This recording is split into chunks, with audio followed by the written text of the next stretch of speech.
مسعود رضي الله تعالى عنه قال سألت النبي صلى الله عليه وسلم أي العمل أحب إلى الله عز وجل হযরত আব্দুল্লাহ ইবনে মাসউদ রাদিয়াল্লাহু তাআলা আনহু থেকে বর্ণিত তিনি বলেন একবার আমি আল্লাহর পয়গম্বরকে প্রশ্ন করলাম ইয়া রাসূলুল্লাহ ইয়া হাবিবাল্লাহ ওগো আল্লাহর নবী কোন আমলটা আল্লাহর নিকট অধিক পছন্দনীয় আল্লাহর হাবিব বললেন as-salatu liwaqtiha এক নাম্বার শ্রেষ্ঠ আমল হলো সময় মতো নামাজ পড়া সময় মতো নামাজ পড়া হুজুর ওয়াজ বড় টেস্ট লাগে কিন্তু নামাজ টেস্ট লাগে না এমন আছে না নাই শুধুমাত্র ওয়াজ শুনলে হবে না নামাজ পড়তে হবে as-salatu মিফতাহুল জান্নাহ নামাজ হলো বেহেশতের চাবি নামাজ ছাড়া আল্লাহর জান্নাতে যাওয়া যাবে না অনেকে নামাজ পড়ি নামাজের মধ্যে খুশু নাই ঠুকঠাক সেজদা দিয়া নামাজ শেষ করে ফেলি নামাজটা পড়তে হবে খুশুর সঙ্গে কেমন ভাবে পড়তে হবে একটা ঘটনা বলবো নাকি কষ্ট হচ্ছে একদিন আল্লাহর নবী মসজিদে নববীতে যাচ্ছেন নামাজ পড়ার জন্য আম্মা জান আয়েশা সামনে হাজির ইয়া রাসূলুল্লাহ আপনি কোথায় যান আল্লাহর হাবিব বললেন মান আনতি তুমি কে আচ্ছা আম্মা জান আয়েশা নবীজির কি হয় স্ত্রী আপনি যদি হঠাৎ করে আপনার স্ত্রীকে বলেন তুমি কে স্ত্রীর ভিতরে পানি থাকবো যে আমার স্বামীর কি হলো আমাকে চিনে না আম্মা জান আয়েশা বলে আমি নবীর স্ত্রী অথচ নবী আমাকে চিনে না আজকে নবীর কি হলো আম্মা জান আয়েশা বলেন ইয়া রাসূলুল্লাহ আপনি আমাকে চেনেন না আমি আয়েশা বিনতে আবু বকর আমি আবু বকরের মেয়ে আয়েশা আপনি আমাকে চিনেন না আল্লাহর হাবিব বলেন মান আবু বকর আবু বকরটা আবার কে সুবহানাল্লাহ বলেন আম্মা জান আয়েশা বলেন আমার বাবা সারাটা জীবন নবীর বাল্য বন্ধু হিজরতের সাথী অথচ আমার বাবাকে চিনে না আমাকে চিনে না আজকে নবীর কি হলো যাই হোক রাস্তা ছেড়ে দিলাম সময় মতো নবীকে জিজ্ঞাসা করব সুবহানাল্লাহ বলেন আল্লাহর নবী বিশ্ব নবী রাহমাতুল লিল আলামিন নামাজ শেষ করে যখন আম্মা জান আয়েশার হুজরার মধ্যে আসলেন আম্মা জান আয়েশা আল্লাহর নবীর কাছাকাছি বসে জিজ্ঞাসা করলেন ইয়া রাসূলুল্লাহ ইয়া হাবিবাল্লাহ ওগো আল্লাহর নবী আপনি কি আমি আয়েশাকে চিনেন আল্লাহর নবী বলেন আয়েশা তোমার কি হলো আমি কেন তোমাকে চিনব না ইয়া রাসূলুল্লাহ আপনি আমার বাবা আবু বকরকে চিনেন আল্লাহর হাবিব বললেন ও আয়েশা তুমি কি পাগল হইছো নাকি তোমাকে চিনব না তোমার বাবা আবু বকরকে চিনব না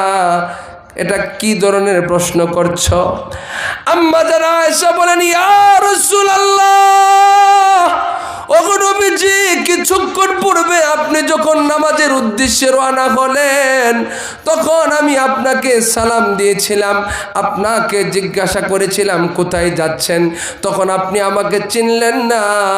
আমার বাবা আবু বকরকে চিনলেন না কারণটা কি তখন আল্লাহর নবী বললেন ও আয়েশা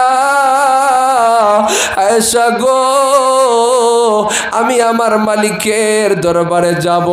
আমি আমার বাদশার দরবারে যাব আমি আমার মালিকের ভয়ে আমি আমার বাদশার ভয়ে আমি আমার বিবিকে চিনি না আমি আমার সাহাবী আমার হিজরতের সাথী আবু বকরকেও চিনার মতো যোগ্যতা আমি আল্লাহর নবী হারায় ফেলি কেমন নামাজ আমি নামাজে যাচ্ছি আমার দুনিয়ার আর কোনো হুঁশ নাই দুনিয়ার কাউকে আমি চিনি না আমি আমার মাবুদে হাকিকি আল্লাহর দরবারে যাচ্ছি আল্লাহর ভয়ে আমি পৃথিবীর সব কিছু তখন ভুলে যাই সুবহানাল্লাহ যখন নামাজ পড়বেন উযু করার সময় খেয়াল করবেন আল্লাহ এই হাত দিয়ে কত গুনাহ করি এই মুখ দিয়া কত মিথ্যা কথা বলি, কত গীবত করি। আল্লাহ তুমি হাতের গুনাহ মুখের গুনাহ তুমি মাফ করে দাও। আল্লাহর হাবিব বলেন উজু শেষ হতে দেরি হবে, হাতের গুনাহ মুখের গুনাহ কানের গুনাহ প্রত্যেকটা অঙ্গ প্রত্যঙ্গের গুনাহ আল্লাহ তাআলা মাফ করিয়া দেন। এরপরে যখন নামাজে যাবেন, আমাদের তো মসজিদে গেলে এমন একটা সিচুয়েশন হয়, এমন একটা অবস্থা হয়, মসজিদটাকে আমরা বাজার বানায় ফেলি। আছে না নাই? আপনাদের এলাকার মানুষ তো ভালো, আপনাদের এলাকায় মনে হয় নাই বেশি। আহা, এমন অবস্থা, বারবার ঘড়ির দিকে তাকায়, আসে সবার পরে বের হয়ে যায় সবার আগে, এমন আসে না নাই? জুমার দিনে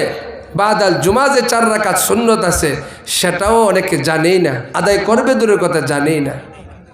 আবার অনেকে আছে খুতবা শেষ হলে আসে, এমন আসে না নাই? আপনি খুতবা শেষ হলে নামাজ পড়লে সেই নামাজের কোনো লাভ আছে? খুতবা শোনা কি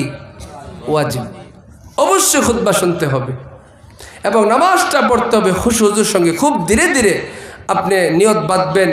সানা পড়বেন, খুব ধীরে ধীরে সূরা কিরাতগুলা পড়বেন, তারপরে খুব ধীরে ধীরে রুকু করবেন, সেজদা করবেন। তাহলে এই নামাজ আপনার জন্য দোয়া করবে, হাফিজাকাল্লাহু কামা হাফিজতানি, হে আল্লাহর বান্দা তুমি যেভাবে আমাকে হেফাজত করেছো আল্লাহ তোমাকে হেফাজত করুন। আর যদি নামাজটা ঠিকভাবে আদায় না করেন তখন নামাজ আপনাকে বদদুয়া দিতে থাকবে, দইয়াকাল্লাহু কামা দইয়াতানি, হে আল্লাহর বান্দা তুমি যেভাবে আমাকে নষ্ট করেছো আল্লাহ তোমাকে নষ্ট করুক। নাউজুবিল্লাহ বলেন।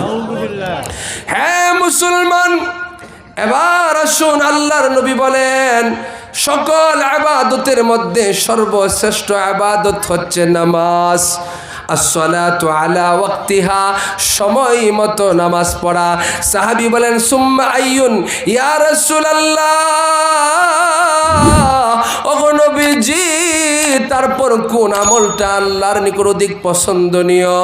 আল্লাহর হাবিব বলেন সুম্মা বিররুল ওয়ালিদাইন, মাতা পিতার সঙ্গে ভালো ব্যবহার করা, মা বাবার সঙ্গে ভালো